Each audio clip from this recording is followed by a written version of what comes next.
In this contemporary world of ours, saturated with information and endless 24/7 breaking news, here at Dateline we occasionally put the foot on the brake and revisit one of our earlier stories. For instance, last year David O'Shea told us about the plight of poor Cambodians fighting what had been described as the biggest forced relocation of people in Cambodia since the days of the Khmer Rouge. Well, David's been back to that community and they're still locked in a bitter tug of war with the very same developers.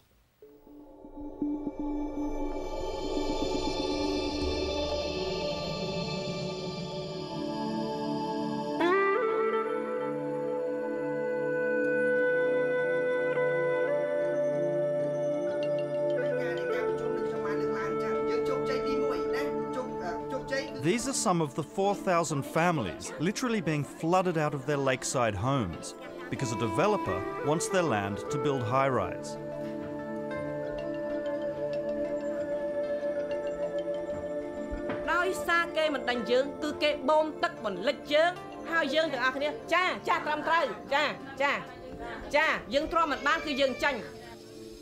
Over 1,000 families have already left. If not flooded out, then because of the threats and intimidation. But a recent change in mood amongst the residents has taken observers by surprise. I'm not sure what the spark was, but for the last 2 years, the entire Bangkok community has been gripped in fear. They've been scared to stand up really for their rights, in big numbers. But all of a sudden, really in the last couple of weeks, you have this groundswell of momentum and many people coming out. They're asking the company to grant them a part of the 133-hectare site to build new houses.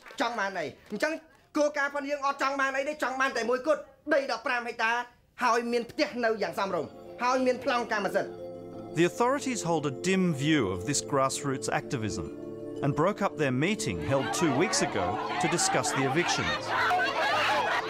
The residents took to the streets in spontaneous protest.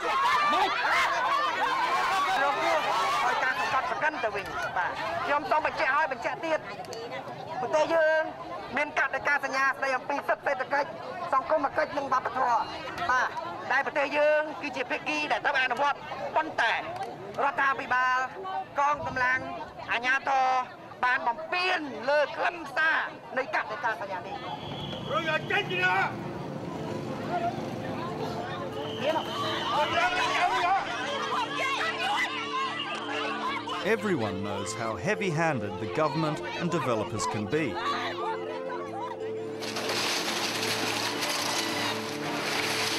In this eviction last year, before negotiations for compensation were even finished, they sent in the thugs. The residents fought back, but it was no use.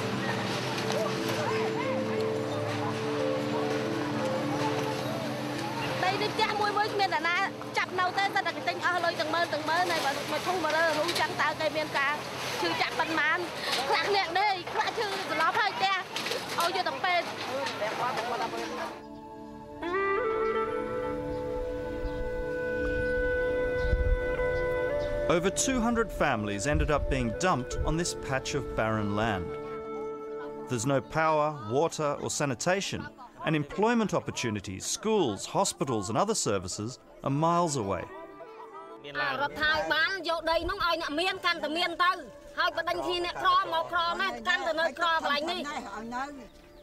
Their new homes, if you can call them that, are set in a depression, and the whole area floods to knee height when it rains. Land rights activist David Pred, who urged them to fight the eviction, is outraged. I said it's criminal. They've just dug the place out. They took all the topsoil off before they dumped people here. It's literally just dumping people in a ditch. They're now making their own documents, hoping that might give them some claim to title of this piece of degraded land. These are people that have been evicted twice, in 1 year, and they have no security that they won't be evicted again. But why would they be evicted again from here? There's nothing... Well, you never know. I mean, it seems like all the land is up for grabs in Cambodia today. The developer, 7NG, has left a trail of destruction in its wake, and perversely, it has an incentive to continue evicting people. 7NG is also building this sprawling satellite town, which needs to be filled with people. But those who've taken a house here as compensation for eviction soon regretted the decision. This man slept only one night here before moving back to Phnom Penh with relatives. There's still no running water, and the integrity of the structure is questionable.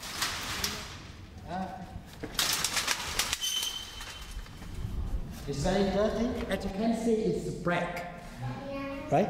You can see it's black, okay? Not good. So the company, you know, they spend very, very cheaper to build a house for the president of the home. Out the back, raw sewage seeps into a field.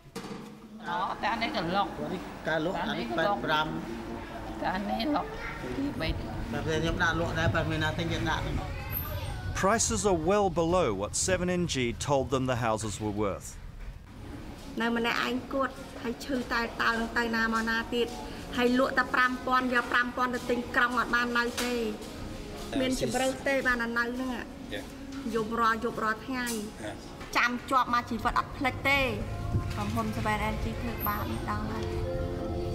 Just around the corner, there's a third group of eviction victims still camped out in a crude shelter.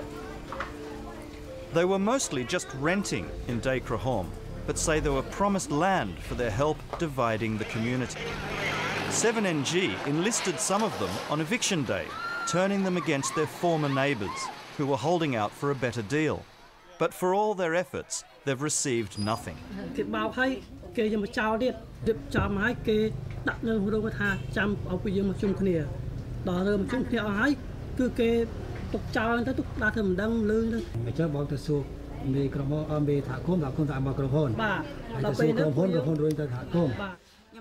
Obviously, the community leaders find it an uncomfortable subject.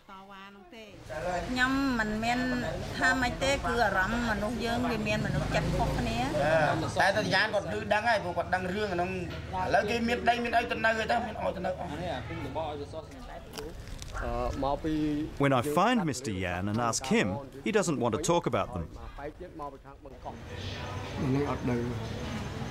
The 58 families in over there, what can you tell me about them?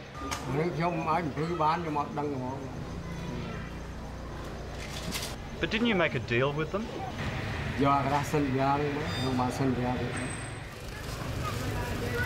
Mr. Yan, a former motorbike taxi driver, has done well out of the company. His house is one of the biggest here, and there's clearly no problem with running water at his place.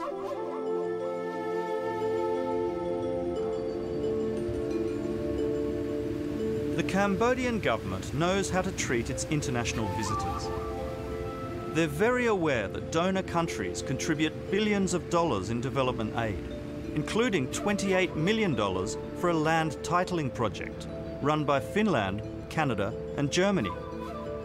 Like other major donors, these countries have a big stick to wield to ensure ethical development, but they choose not to. Well, they should be demanding, basic environmental and social safeguards for their funding support. They should be demanding, basic human rights conditions be attached to their development assistance. You have egregious human rights violations being committed against the people here in Bangkok and people around this country. Some of these donors seem to think that titling is this narrow technical activity that doesn't have anything to do with politics, that doesn't have anything to do with human rights. And it couldn't be farther from the truth. At 7NG's satellite town, a row of houses is reserved for the remaining lakeside residents. But, having seen what's in store for them, they've committed to stay and fight for their rights.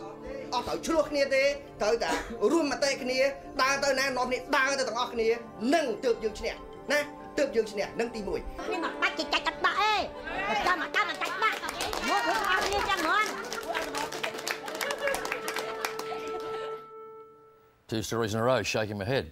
David O'Shea filming and reporting. Naturally, we approached the developer, 7NG, for a response to the claims against them, but they flatly refused, as did officials in the Land Ministry, the Council of Ministers and the Governor of Phnom Penh. Make of that what you will. There's more on the campaign against that land scam on our website, and you can replay David's original story on those Cambodians being bulldozed out of their homes. That's at sbs.com.au/Dateline.